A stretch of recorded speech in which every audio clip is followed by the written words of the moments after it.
आधुनिक युग में काफी लोग ऐसे हैं जिनके पास सुख सुविधा तो बहुत है, लेकिन खुशी और शांति नहीं है।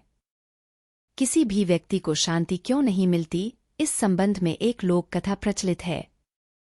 जानिए ये कथा। प्रचलित कथा के अनुसार एक धनी सेठ के पास धन संपत्ति और सुख सुविधा की कोई कमी नहीं थी।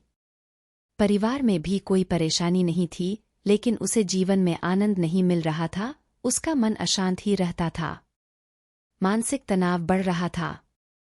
ऐसी स्थिति से निकलने का उसके पास कोई उपाय नहीं था। तभी एक दिन उसके नगर में एक प्रसिद्ध संत पहुंचे। संत के पास नगर के लोग प्रवचन सुनने पहुंच रहे थे।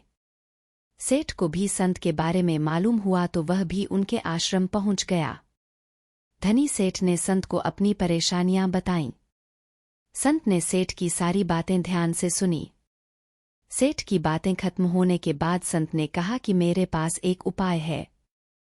यहाँ बैठो और आंखें बंद करके मेडिटेशन करो।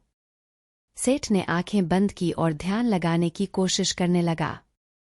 जैसे ही उसने अपनी आंखें बंद की, उसके दिमाग में व्यापार के लेन देन की और अपने शत्रुओं की बातें घूमने लगीं। बहुत कोशिश के बाद भी वह ध्यान लगाने में कामयाब नहीं हो पाया। उसने आंखें खोलीं और संत को पूरी बात बताई। विद्वान संत ने कहा कि कोई बात नहीं, आप मेरे साथ बाहर बाग में चलो।